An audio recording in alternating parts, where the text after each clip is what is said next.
Way back when, in the tender and innocent year of 2014, little Ben 11 was actually a pretty big fangirl of the Five Nights at Freddy's franchise whenever he wasn't swallowing Orbeez or biting his classmates. Considering he could easily piss his pants at the mere sight of a ski-masked individual in broad daylight surrounded by puppies, kittens, and EMS workers, Five Nights at Freddy's was a pretty good ground zero to introduce him to horror gaming as a whole without permanently scarring his psyche for life. A dense and creepy atmosphere, gameplay loops that make you feel helpless, and creature design that is genuinely pretty good at capturing the uncanny valley are all reasons why the game franchise was something that I enjoyed. But its accessibility as an entry-level horror experience was the reason why it helped me to see the value in horrific entertainment moving forward from that point. Fast forward to the era where Ben 11 is ranting about realistic foliage in kids' movies and is, let's face it, still probably biting his classmates. And his enjoyment of the Five Nights at Freddy's franchise has very much declined.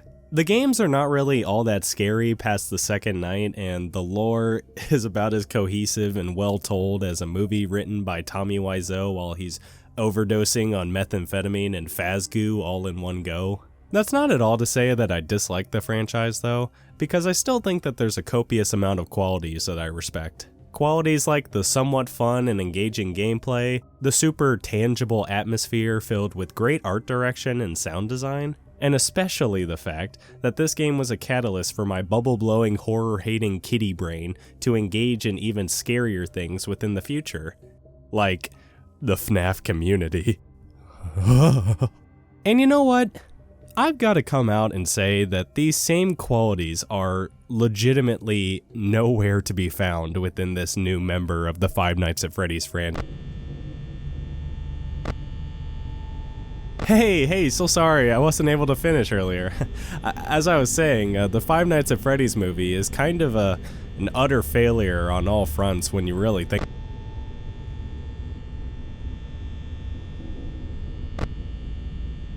Hey, excuse me, I'm just trying to provide an outside perspective that the Five Nights at Freddy's movie really might not be that great of a movie. Okay, yeah, no, I get it. I liked pointing my finger at Matt Pat with my chica beak wide open too, but there's some stuff to the film as well, including the acting, the horror, the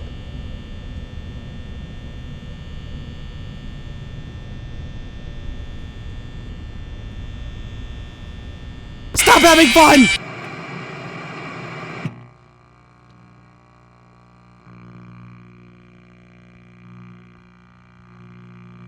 The Five Nights at Freddy's movie was created by Blumhouse Productions, who are responsible for a myriad of different entertainment atomic bombs, such as Truth or Dare, Unfriended, and even Paranormal Activity: The Ghost Dimension. The film also stars Josh Hutcherson playing Mike Schmidt, and the plot centers around his sister that he'll lose custody of if he doesn't get a job working at Freddy's, and there's a mean aunt, and ghost children. Needless to say, I really wasn't expecting that much from the script written on a Chuck E. Cheese napkin by Jason Blum and Scott Cawthon in an afternoon for this film. But at the bottom of the barrel least, I was expecting it to be just a little bit scary here and there. However, the animatronics in this film feel like the most unbelievably harmless horror movie antagonists I've ever laid my cameras upon. This is due to a myriad of different reasons, one of which is that the film seems very confused as to what kind of tone it actually wants to present. Around the midpoint of the film, there's a scene where Mike Zitt and his sister and a random policewoman all band together with the animatronics to build a fort. This is the kind of scene you would find directly out of something like How to Train Your Dragon, with antagonist turned friend and all that. But the difference here is that there is absolutely no transition from murder to moral. Literally 5 minutes earlier, Chica's little ankle-biting cupcake was turning a dude's face into hamburger helper, but now we're having a goofy little giggle about how Bonnie fell down, but he gave a thumbs up, so he's actually okay.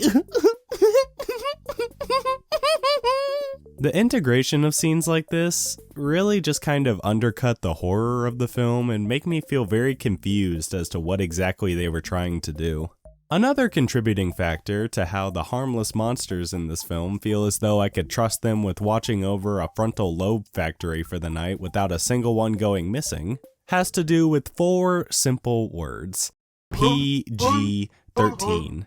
Now, I'm not at all saying that PG-13 horror can't be effective, but you definitely need to be a bit more creative to scare the audience through atmosphere and imagery without explicitly showing any of the horrific stuff you're implying, which, might I add, is something that the game franchise does really well. The Five Nights at Freddy's movie, however, feels as though it's made for the type of people who comb the comment sections of Markiplier videos for full Excel spreadsheets of exactly when each and every jump scare happens. Like, bro, I'm sorry that the jump scare that's made specifically to startle you actually startled you. Instead of making the viewer feel helpless, the film creates scares in a way where it really doesn't work if you don't show the consequences. One of the most indicative examples of this is when the movie desperately tries to recreate the spring lock failure for the big screen. This one hits particularly hard because the spring lock failure presented in the game is genuinely horrific to think about and see in the way that it's presented. Seeing the spring locks of a suit compress all around the purple guy in 8-bit graphics absolutely lacerating his entire body makes me feel incredibly ugh. However, the film has pus-generating 13 attached to its hip, so the best they're able to do is lightly tickle the purple guy in the stomach a little bit. There is no tension, no disturbance, not a shred of horror to be found in this scene, which is an incredible shame because this is easily the most horrific part of the game's lore.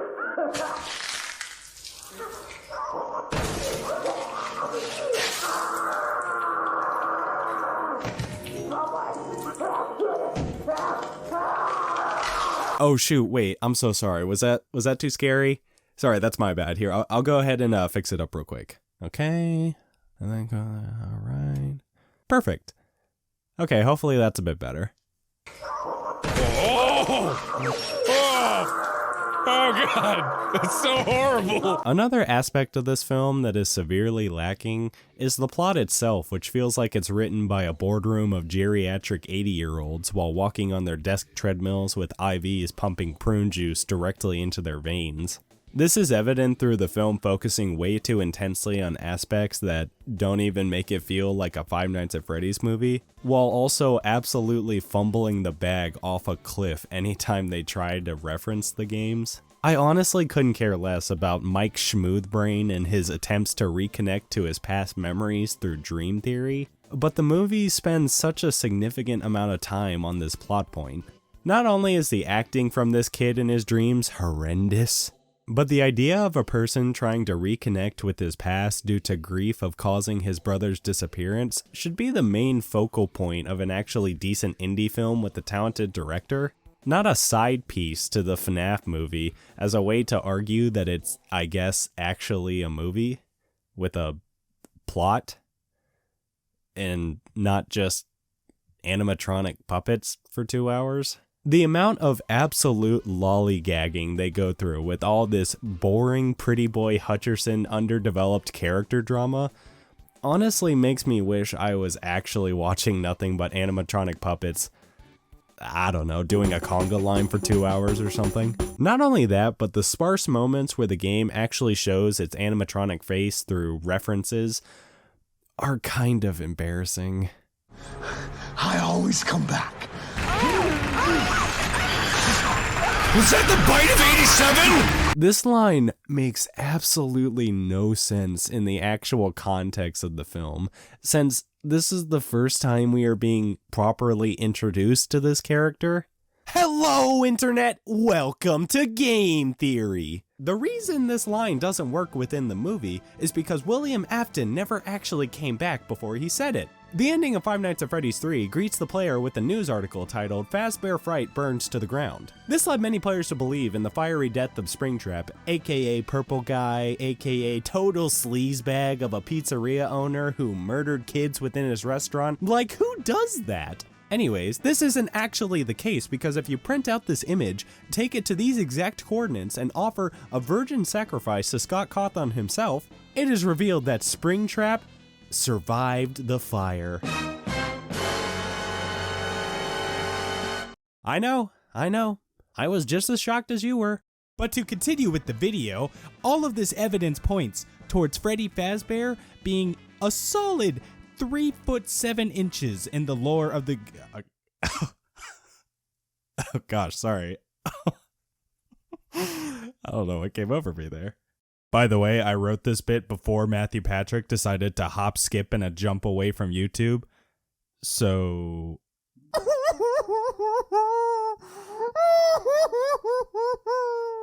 The integration of this line makes about as much sense as the entire plot of Security Breach when you really think about it. They just need to incorporate aspects of the game in a way that makes sense within the actual context of the film and doesn't feel about as awkward as my little cousin who won't shut up about all the evidence for why Vanessa and Vanny are the same character.